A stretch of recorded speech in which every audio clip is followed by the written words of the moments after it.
Hey guys, before running through the 5 brand new polls that have been released over this past day, and 2 of those coming out of the state of South Carolina, I just wanted to ask you guys, who do you think is going to win the South Carolina primary? Not who you want to win. Essentially, it feels like a two-man race at the top between Joe Biden and Bernie Sanders, but also I'm going to be giving the option of somebody else. If you'd like to participate in this community poll, I'll have a link posted right at the top of the video description, as well as down in the comment section pinned right at the top. So again, if you'd like to follow this particular poll that we're going to be doing among the community, who you think is going to win South Carolina primary, again, you can participate through those following links.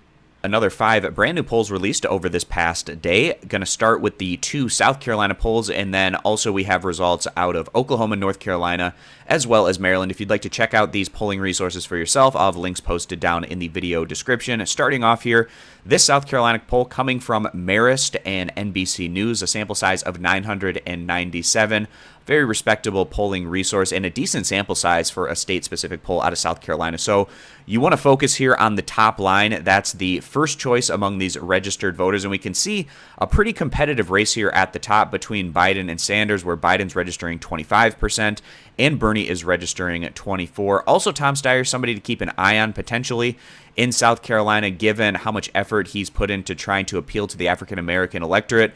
In that state, he's coming in third place in this instance at 15%, Buttigieg at 9%, Warren at 8%, Klobuchar at 5%, and Tulsi Gabbard at 3 percentage points. Moving over to the next South Carolina poll, this one coming from Public Policy Polling, a sample size of 866.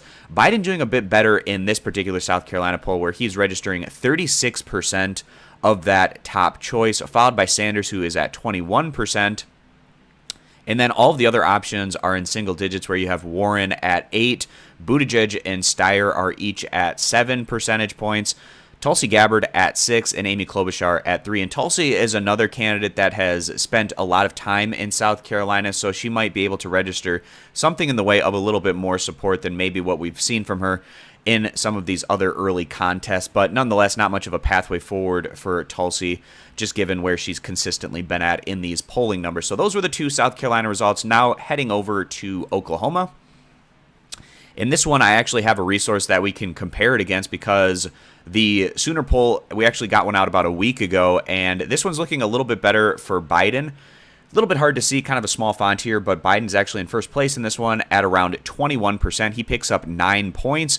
Bloomberg stays flat at around 20% of support. Sanders falls 1 point. He's at 13 in third place. Buttigieg is at 10 percentage points, and he also falls 1 point from where he was in the prior result. Warren is at around 9. She picks up 1 point. And Klobuchar is between about 6 to 7, and she picks up a point from the prior Sooner poll that came out around a week ago. Now moving over to another public policy poll. This North Carolina poll having a sample size of 852 respondents, and we can also compare these to the prior result, which came out around 3 or so weeks ago in the earlier portion of the month of February. And we can see a bit of a tightening with the race at the top, where you have Biden in first place at 23%. He loses 2 points from the prior poll, where he was at 25%. Sanders was at 16 in the prior poll, so he picks up 4 points to 20%. So now within 3 points of Biden. In the prior instance, he was down to Biden by 9 percentage points. Bloomberg picks up a few points to 17. Warren loses a point to 11. Buttigieg stays even at 9. Klobuchar loses 1 point.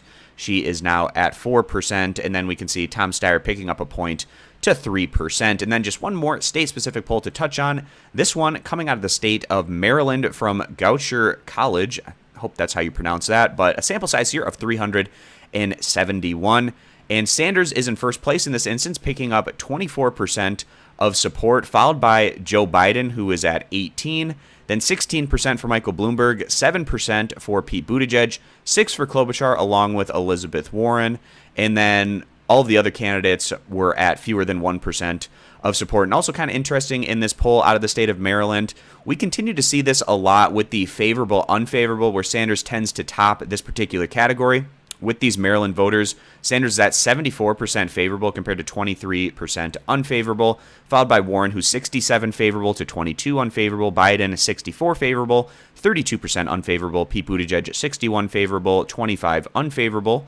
Michael Bloomberg is at 54 favorable to 34 unfavorable. Klobuchar 53 to 21, and then Tom Steyer 31 to 36, and Tulsi Gabbard just 22% favorable to 48% unfavorable. And then also you would expect in the state of Maryland that these Democratic hopefuls would have a pretty strong head-to-head in a general election against Donald Trump, and that appears to be the case with Bernie bringing in 61%, Biden at 60%, Bloomberg at 59%, along with Klobuchar and Elizabeth Warren, Buttigieg at 58%, Tom Steyer at 54%, and Tulsi Gabbard at 52% in terms of that head-to-head matchup against Donald Trump in the general election. So those are the 5 state-specific polls that I wanted to run through. And again, if you want to check these out for yourself, I'll have links posted down in the video description. Appreciate you guys stopping by. Consider subscribing for more, and I hope to see you back here for my next video.